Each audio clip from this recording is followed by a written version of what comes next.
Meron na naman pong panibagong kaso ng baby switching sa Davao kung saan dalawang inang nagkasabay manganak sa ospital, nagkapalitan di umano ng inuwing sanggol. Nakita ko yung sarili ko kasi magkasing mata kami. Morena din siya, morena din ako. Pati yung hibla ng buhok, kasing hibla ng buhok ko. Magkahawig na magkahawig talaga kami. May probable cause nga na nagkapalit niya yung bata sa ospital. So pagkapunta namin doon, tinatanong nila kami, kukunin niyo ba siya? Lingkod na, upo na, lingkod ba? Aray. Nakita ko yung bata, abot. Sabi nila, kahit na hindi DNA, ito yung atin. Kiss na lang, kiss na lang, kiss na lang. Nung nakita ko yung anak ko, una, ganun siya, ang tapang yung tiningnan kami. Sorry, mahal na mahal kita. Yun yung tandaan mo, kahit na alam kong hindi na ako nagmamayari ng puso mo.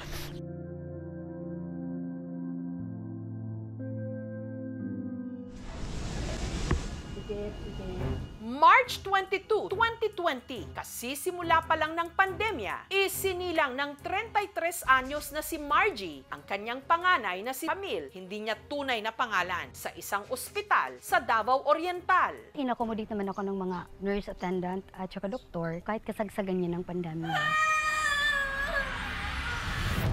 Very normal and very healthy ako that time. Yung pangalan na ibinigay ko sa anak ko is ang kahulugan noon ay beam of cleansing sunlight. Nagkaroon ako ng direksyon nang dahil sa kanya. Solo parent din po ako. When I was pregnant, I was fully abandoned. Siya yung source of strength ko.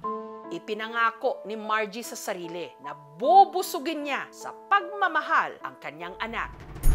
Pagkasilang, hindi raw agad nakita ni Margie ang kanyang sanggol. Hindi kasi pinapakita yung mukha ng baby. Nayakap ko lang siya. Nakita ko lang ang mukha ng baby ko. Andoon ako sa ward.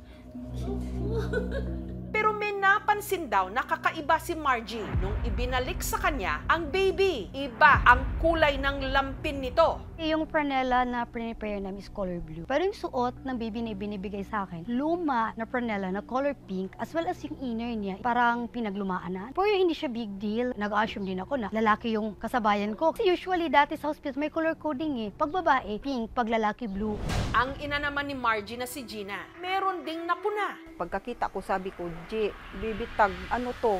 Teka, bakit mauton? Ang nakalagay, mauton. Yun kasi sa Bisaya yung mauton is dugyot or pangit.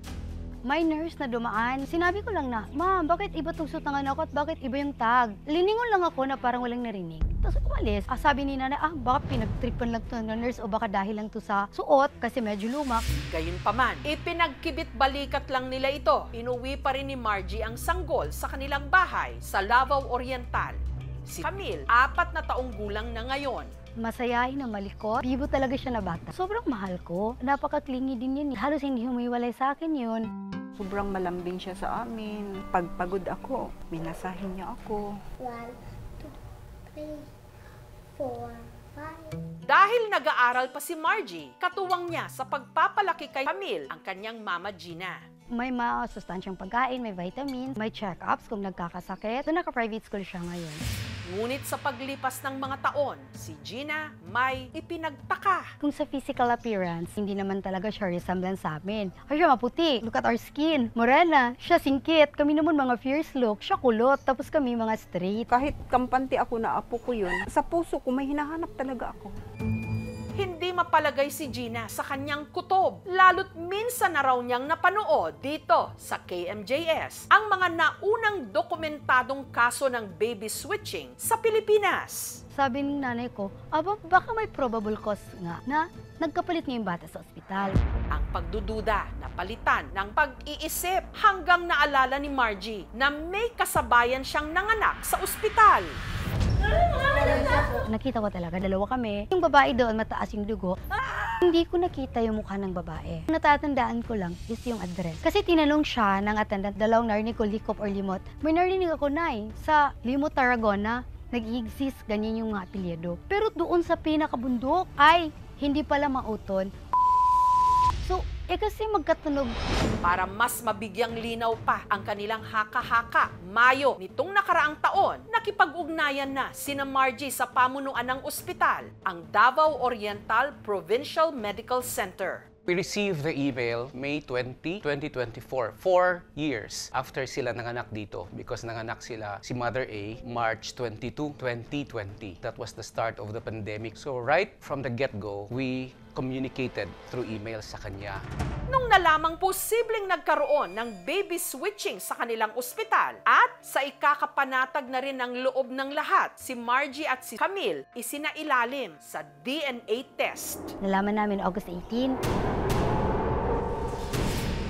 na nag-negative kami sa DNA. Therefore, I am not a biological mother of my daughter.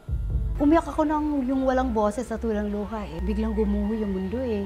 Nagsimula ng maghalongkat yun ng record. It was Esmeralda. Pinakita nila sa akin yung Facebook. But I am not allowed to chat. Nagkaroon ng agreement na trust the hospital to do the process, to do the negotiation silently.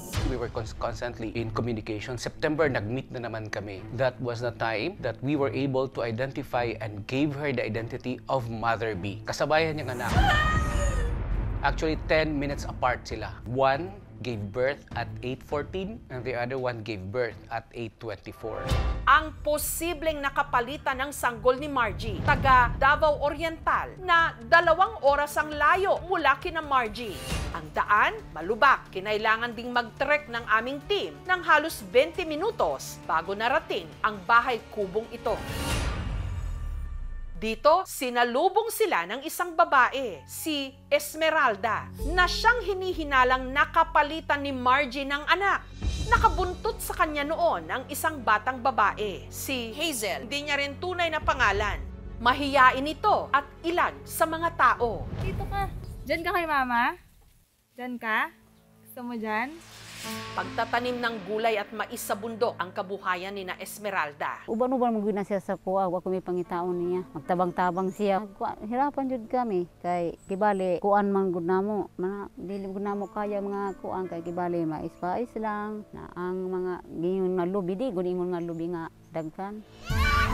Pare-pareho mang babad sa araw sa bundok. Mas malinaw pa raw sa sikat ng araw na iba ang itsura ni Hazel sa 5 niyang mga kapatid.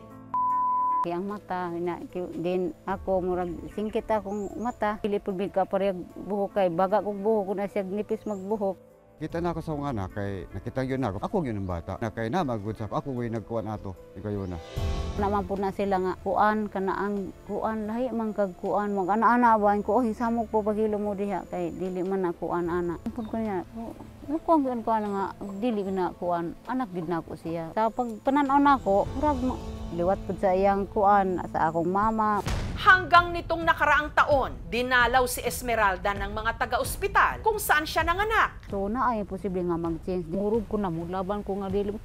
Nabuwa mo sa mo, na ako maning anak ko niya, ari-ari lang din yung diriya nga. Dili ko makakawag mamikanan mga istorya nga sayo pa diriya. Sulungan naman tali rin ana. Murag feel good na ako na, dili, murag ka, ano ko ba, murag na masyak gani ko. Medyo hesitant sila to have the DNA test done. They promised to come back pag makausap na nila si Mother A. We communicated with Mother B. We asked them to come back to the hospital twice. Hindi sila bumalik sa hospital because they believe their daughter B is sa kanila talaga yun. That's why hindi sila magpa-DNA test. Time to time, nag-update naman sila, hindi pa daw mapuntahan doon. Malinaw naman na sinabi ko sa kanila na hanggang December lang talaga yung binibigay namin ng hospital to negotiate, pagkitain kami. Tapos, wala pa din. Iniisip namin kung KMJS, lumapit na kami. Noong December, we finally decided na puntahan na talaga sana sila sa bukid nila, si Mother B. But our staff advised us against doing it kasi maulan during that time and it's very dangerous.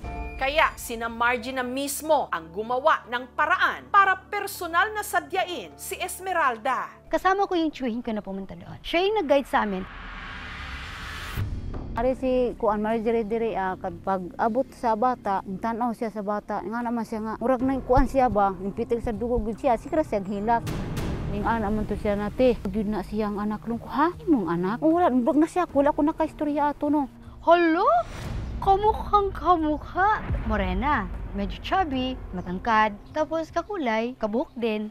Hanggang sa makita na ni Esmeralda ang litrato ng posible niyang anak. Katapos na igipakita nga picture nga anak lagi nga mao ni tan-awa ni siya te nga kuan ning ani murag kapareha gyud ninyo ni siya sa iyang imong anak. Ang napansin pud nako ang kanaang mata niya, ang kanaang iyang buhok, na iyang kanang kutis niya na pagka puti gyud siya. Nakurat kung gitanaw ra nako siya. Magbago kaya ang isip ni Esmeralda at makipagtulungan na siya kay Margie na malaman ang katotohanan? Kuha sa iya, nagpadako sa iya niya. Yung anak manggaling na, murag masyak ko ba? Paano na ang mga anak na pareho nilang minahal na ngayon meron ng mga muwang? Masakitan po ko kumawala sa ako siya. Magtawag-tawag, magmama, dali na ma. Parang gagid na ko siya. Wala kong mabuang. Sorry. Kasi kung pinansin ni Mama yung mga small details na sa akin sana ngayon. Mahal na mahal kita. Yun yung tandaan mo. Kahit na alam kong hindi na ako nagmamayari ng puso mo. Kung DNA test ang tatanungin, kumpirmado nga kayang nagkaroon na naman ng isa pang kaso ng baby switching sa Pilipinas. Ikaw kaya, handa ka bang isoli ang pinaniniwalaan mong anak kung may ibang magsabing sila ang tunay nitong magulang, lalo't napamahal na ito sa'yo ng husto?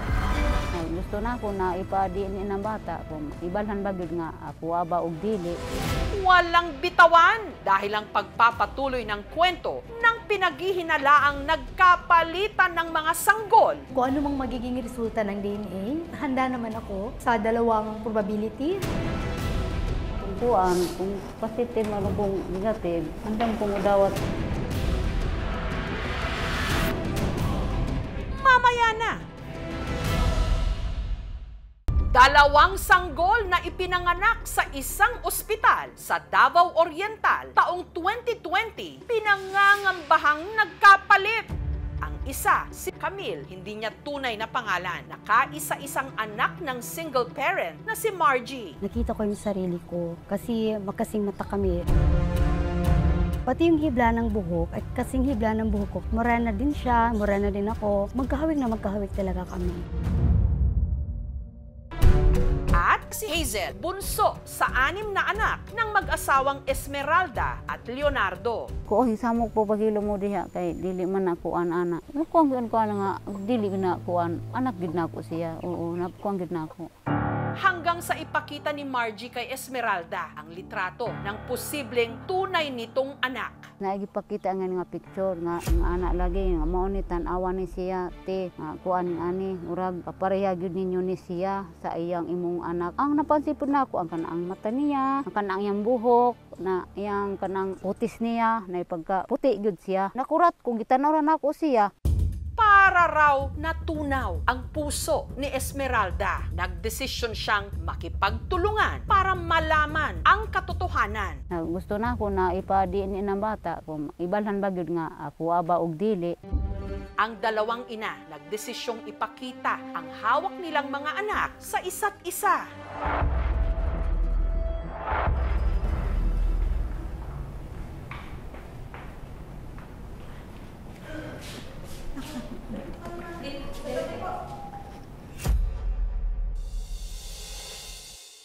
Sige na, lingkod na, upo na, lingkod ba? Aray.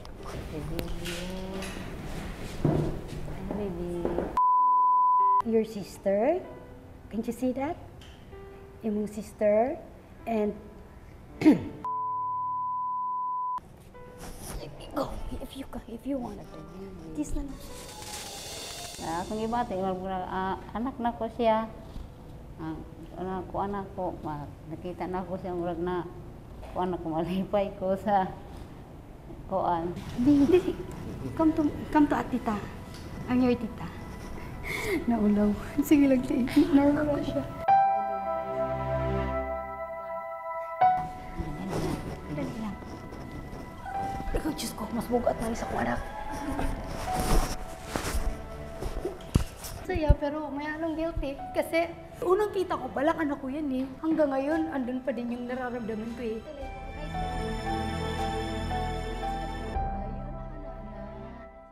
sa hospital naman, pinakagusto ko, maging accountable kayo sa mga actions niyo. Meron na kayong mga damage, ang dami yung nasaktan. Ang posibleng i-file ng mga pamilya sa ospital in case na ma-prove talaga na ang negligence ay nasa ospital. Meron pong criminal, meron pong civil. Pagka-criminal case, intentional po. May pagkakakulong po talaga ito. Kapag civil case po, nagkapalit talaga accidentally, wala pong nakukulong. Ito po ay depende po sa damages na natamo ng victim.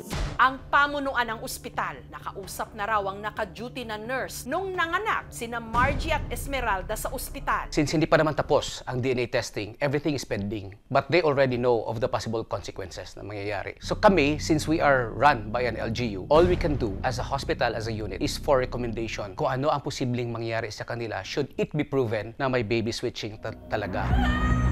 Number 1 is possibly suspension. Number 2 is removal from work. Nung nalaman namin yan, nagkaroon ng meeting yung lahat ng mga nursing supervisors and the staff of the delivery room. We reviewed the policies and the policies were intact. As soon as the cord will be cut,